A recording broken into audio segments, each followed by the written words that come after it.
Sa atong tubag sa Salmo, sagit itong tubag, ang ilang mensahe mikaylap sa tibuok kalibutan.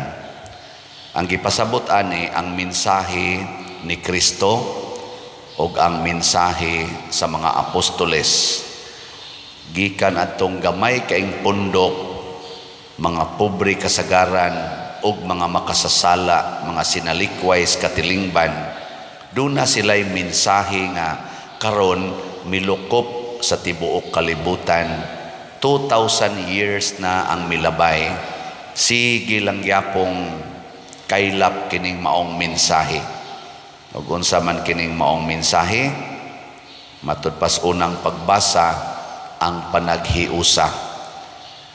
Ang mensahe sa mga apostoles mao gyud ang dunay usa ka simbahan, usa ka pagtuo ug usa ka Ginoo. Mao gini ang core message nila. There is only one church, one faith, and one God. Sige, lingay mong tupad. Ing naunsay mensahe nimo kada adlaw dito sa inyong balay. Nagkahiusa mo sa inyong balay. Doon nalay usa ka simbahan, usa ka pagtuo ug usa ka Ginoo. Nya matud pa ni San Pablo gikan dinhi, doon na say usa ka paglaom, usa ka lawas nga mao ang mystical body of Christ. Nya gihiusa ning tanan diha sa gugma. Ang nagbugkos ba tungod sa gugma. Aw tanawa lang gud nang imong lawas, kana imong lawas usar man nakabuok, pero naay naay kamot, naay tiil, daghan kaing bahin sa tong lawas: mata, dunggan, ngipon, ngabil, dila, tutunlan, tinai, small, short, small, big. Lain-lain lang. Pero nagkahiusa, ngano man, naghigugmaay. Nya unsa may timailhan nga naghigugmaay? Andam, una gyud ang nahigugma, andam nga moalagad sa iyang isig katao. Sige, lingay imong tupad. Ingna andam bakang moalagad nako. Sige, ingna. Ingna ba? Ingna andam kang moalagad nako. Nya mo ingon gyud sa suluha diha. Buangon na. Nya ang sunod. Ang sa may sunod sa nahigugma, andam mulipay sa iyang isig katao. Sige, lingi na sa di ka tulo, ingna sugot ka, lipayon ti ka. Sige, ingna ko no. Nalipay ka ng naong sa imong tupad, lipay ka. Ambot lang. Lipay mo ng naong sa inyong silingan. Ambot lang. Kamong mga nanagan sa posisyon sa barangay, nalipay mo, nagtanaw na inyong kaatbang. Kanang inyong isig ka magdadagan ba, nalipay mo? Nianda mong mualagad nila. So mualagad nga malipayon. O kining ikatulo, mauni ang kasagaran yun nilang gibuhat, nga maoy nakapahimo nilang sikat kaayo. Unsa man, andam muantos og magpakamatay sa iyang isig katao. Ngay katapusang lingi, ing na andam bakang mupakamatay para nako. Ing na kuno na imong tupad. Ing na in kaso lang gyud ba? Andam bakang magpakamatay para nako. Maingon na siya, pati yung tanong kang buanga ka. Na. Og daghan kayong mga pagsulay nga ning abot nila sa mga apostoles nga gustong bungkagon ang ilang panaghiusa. Ang unang pagsulay, unsaon paghiusa ang mga Hudiyo ug mga pagano, the pagan and the Jewish community. Nahiusa gid nila. Na sila'y conflict, mubalik gid sila sa one church, one faith, one Lord. Muna ka nabitang mga tinuhuan karon kana mga tinuhuan ba nga dili bitaw mo ila nga usarata, dili mo ila nga dunalay usa ka simbahan, usa ka pagtuo ug usa ka Ginoo, mga mini na nga mga tinuhuan. No. Only the Catholic Church ang nag-ingon nga usaragi simbahan, usaragi pagtuo ug usaray Ginoo. Unya ni konekta ani ngadto gyud sa mga apostoles. Mo na nga si San Mateo ato ni silang ila nga moy ato mga sinugdanan. Makakonek kita ba, makatrace kita ngadto sa root nato nga mao si Kristo, mga apostoles. Nya the same ang atong giawhag, usa ka simbahan, usa ka pagtuo ug usa ka Ginoo. Mo na nga makaingon ta nga ang Catholic Church dako-dako gyud puntos sa pagpakita nga original gini og tinuod ning atong gisimba ug ang atong simbahan. Apan dunay panahon nga kitang mga Katoliko dili tinuod. Ang atong simbahan tinuod, pero kitang mga Katoliko apil naming mga pari, mga madre dili tinuod. Kay nag-away man ta. No? Uy, tubag. Nag-away, oy. Sa history sa atong simbahan, siging away, magpinatyanay pagyod. Oh, kana din yung silingan. Katoliko mo sana. Nganong di man mo magtingganay. Oh, kanang mga politicians dato, pulos-pulos mo sana Katoliko. Nganong mag-away mo na sila, magdinautay mo na sila. Oh. Kanang naas opisina, apil na nang naas eskwelahan, mga maestro, nganong na nagsigim naglinibakay nga Katoliko mo tatangtanan. Oh, mao na siya hagit, mao na siya challenge nga tinuod maning atong simbahan, tinuod maning pagtuong atong gisunod o kining Ginoo nga atong giampuan, apan tinuod ba ang atong pagsunod kaniya. Na karon gipakita na ni Mateo, unsa may gibuhat ni Mateo aron makita nga tinuod ang iyang pagsunod sa Ginoo, gibiyaan niya ang iyang kinabuhi sa pagsigig pangitag kwarta. Ang una niyang gibiyaan mao ang worldly wealth, kanang bahandi nga kalibutanon. Iyan ang gibiyaan. Sige. Lingi ay mong tupad nga andam kang mobiya sa imong kwarta. Amo bitaw din og nakabantay mo. Ambot lang ninyo mobiya ba mo na inyong kwarta, musimba gay mo din mangayo pa mangani kwarta. Imbis biyaan ang kwarta kay mosunod sa Ginoo, ngayo na nos Ginoo og kwarta. Ayaw, mas may pamanghatag mo kwarta mo nang dunata dinhi projects, mga slot ana. So kamong namalit og slots, congratulations kay mura na mo si Mateo, gibiyaan ninyo ang kwarta. At least ba naa mo'y gitawag og act of giving up your money for yourself, nya imong itampo sa simbahan. Ato na sa ning i-report ang ato mga slotters. Good morning. Mao na ni ang atong report sa atong holy pads, holiness, peace, and divine salvation nga slots para sa atong national retreat for priests karong November 7 to 9. Ang atong halin as of yesterday ning abot na 31,364 ka slots. Pakpak. Kanindot ana, naapay 68,636 ka slots nga available, tag 100 pesos per slot. Nga kung auhag ani nga kitang tanan nga mga Katoliko, bisag kamo na lang tanan nga naminaw nako sa akong humili, palit ra gud mo tag sa ka slots, sobra gud tag 100,000. Ang ako lang ganing subscriber karon sa yatong YouTube channel, 168,000 na. Sige ba mo sunod ang atong YouTube channel? Dunay ni Anhi dinhi niingon siya, "Pader, sige jud kog sunod ang imong YouTube channel." Nako, na tinuod ka unsa may ngan sa akong kanang kuan. Sa katubang gasutana kag puwa, aga stula kag puwan ako, di na ako isa bang uban ako, di na ako. Imo malagingan pader, imo man sang misa nako, oy daghan kay nihimo ana nga mga buangon. Butangan ang ako ngayon, unya dayon ang mangita mangayo ra basa na sila og donasyon, pero lain ang GCash account, lain ang bank account nga ipresentar, lain sa mga naong tao dito or mga ngayon.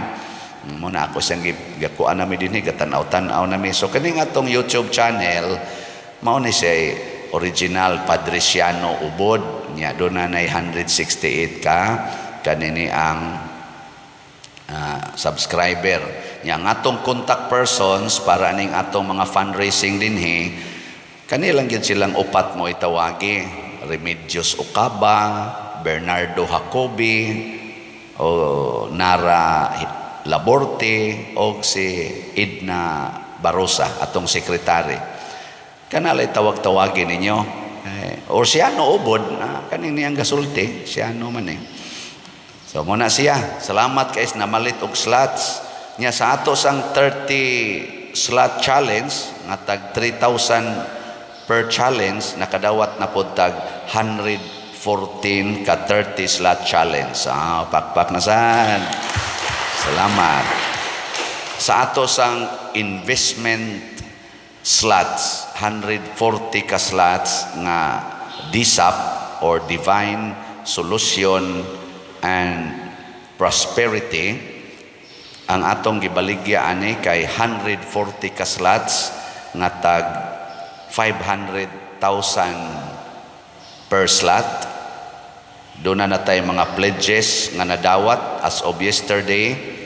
Pledges pasabot na promise nga mopalit nya, wala pa marimit ang kwarta, kaya ato pa manggipalis ang atong kaning investment agreement contract. As of yesterday, niabot na ang atong mga pledges og 21 ka slots. Yes, pakpak. May gyud kayo mo. Nya ato ning gipangandoy nga kutobra ang atong pagdawat og mga pledges karong September 30. So naa nalay 119 ka mga available slots sa atong DSAP. Unya gahapon ako gining i-congratulate dila na kung anlan-angan, doon na ni-remit sa iyang usa ka slot nga gipalit nga 500,000 gahapon. Yes, salamat atong pakpakan ni ampo nato. Pasabot wa siya maghuna-huna nga naay contract or naa pa ng formality nga agreement, kay ang iyang kasing-kasing nakahibaw nga kining akong ihatag sa simbahan, kining gidak-ununa sa amount nga akong ihatag sa simbahan, gamay ra kaayo ni ikumparar sa grasya nga akong nadawat. Ug di na ko maghuna-huna, tagaan ba ko ani in return or mawa balang ni sa hangin kining akong gihatag. Grabe ang iyang pagtuo. Ingon ko, wala para batay agreement, wala para bay contract. Ay sus pader, para nas Ginoo. Kanindot no? Hatag na yun siya. Ilingay mong tupad. Inanus amang kamuhatag. Ing na ko na be, nakanus amang kamuhatag. Maghuwat yung ka ng formal nga agreement, haron legal yun ang imong paghatag, o gibase ba nimo sa imong gugma, sa imong pagtuo, o sa imong pagpakighiusa sa usa ka simbahan, usa ka pagtuo, o usa ka Ginoo. Ang kwarta dili gina mo'y basihanan sa atong paghigugmaay, pero maggamit kay nato ang kwarta aron ipakita ang atong dakong gugma sa simbahan o sa atong isig katao. Mao na kining atong mga projects nga na atong gibuhat karon sukad pas una, katong kapilinya, kining pag-renovate nato aning simbahan nato dinhi nga nakagasto na ta anig duol-duol mga 80 million. Undas pagpamalit aning mga yuta o pagtabang aning atong mga kaigsuonang mga waybalay, mga kapilya atong gipangtabangan nga maarang-arang ang mga naong. Grabe kaayo ang kaayuhan nga nahatag sa simbahan. Mga parokya atong gipangtabangan, nga di na nato ma-account og pila kabuk parokya, pila kabuk mga communities nga niya sa atong simbahan dinhi sa Archdiocese ug outside sa atong Archdiocese ang atong gipang tabangan, gipang bahinan sa ato dinhing mga ginagmay og dinagkong grasya nga nadawat. Kanunay kita dinhing pobre kay ngano man atong gipanghatag ang atong mga nadawat nya padayon tang maghimo ani nya kining atong fundraising project kun madayon ni atong iampo ning atong pagtukod og kulumbari usa ni siya ka monumental og very kaning gitawag nato bag noble nga project kay dili ra ang atong parokya, dili ra ang atong archdiocese, dili ra ang simbahan ang makabenefit niini hasta sa ang atong LGU, ang atong government units dinhi sa atong lugar makabenefit. Nganong naghuna-huna man ta ani kay pulos ra ta membro sa usa ka simbahan, usa ka pagtuo ug usa ka Ginoo. Ug unsa may grasyang ihatag sa Ginoo nato atong ambitan kitang tanan di na ta mag-isipay, di na ta maghuna-huna sa atong kaugalingong seguridad kung dili the communal security nga maghari unta ang gugma, kalinaw, hustisya ug pagtinabangay. Matud pang San Pablo diri, ipakita ang inyong gugma pinaagi sa pagtinabangay. Katapusang lingi sa imong tupad ingna siya andam jud kong mutabang nimo. Andam ka Ingna. ako sis. Nya mo ingon din na siya adto ra bang gabi lanyaging gabi perting kusugas uwan wap agyud mo hubas ang tubig sa amo gibahaan mi. Ngano man tungod anang imong koral. Pwede ba na nimo gubon ang imong simento nga koral aron molusot ang tubig diha?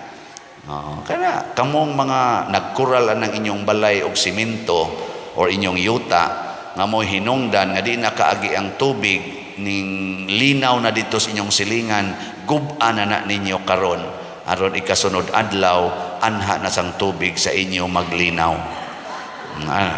Haron sad mo makabati ba unsa day bation aning tagatuhod tagahawak ang tubig sud sa imong balay wa gid mo kakita ana una ato na siyang tan-aw niya magsige pag yun mo simba dinhi di ra ba mo palit og slat ing kapadir kusog man ko mo palit og slat unya walang na nako guba kay para man sa akong security kung nipalit sa kag slat nga tininuod mo bati sad ka kay kaning atong slots communal man nga paghigugma ay mubati sad ka nga unsa may epektos pagpalit na kog slots aron mahimo kong selfish o mahimo kong selfless. Si San Mateo nahimong selfless. Kana bang wa na maghuna-huna siyang kaugalingon kung dili ang kaluwasan sa iyang isig ka makasasala. Munang nagtigom siya mga makasasala, bahalag sa wayon siya, kuyog ni Kristo. Okay lang. Basta ang akong kaugalingon gihalad nako para sa uban pagkanindot unta niini kun ato gining himuon kitang tanang mga magtotoo nya akong ihangyo pag-usab mamalitag slots para sa holy pads ipakita nato nga kaya natong paambitan ang atong 3,000 ka mga pari pohon nga mag-retreat nya atong iampo nga kining ilang pag-retreat, kining among pag-retreat pohon mahimong mabungahon haron mahimo sa ming selfless nga mga pari dili selfish o self-righteous nga mga pari magsigig pangita anang kwarta dungog og mga bahandi sa kalibutan mawad-an mi sa authority ni ana gikan ni Kristo kung mao na nay among higugmaon mahimo unta ming liwat ni San Mateo ug sa mga apostoles. Mo na ha, iampo mi ninyo kay amo sad mong iampo nya ako mong tudluan unsaon nga mahimo mong mahigugmaon sa simbahan pinaagi aning ato mga projects nga makahatag og higayon aron maka-give up mo ginagmay anang inyong gugmas kwarta nga murag usahay mo'y hinungdan nga gasigi na murag kinusmuray sa inyong naong. Nga mga naong ninyo diri akong palayan, klaro kayo. Muaop dayo, no? Muaop. Nga naman, bugat ang inyong gihuna-huna. Na diri, bugat. Sige na, manindog na ta.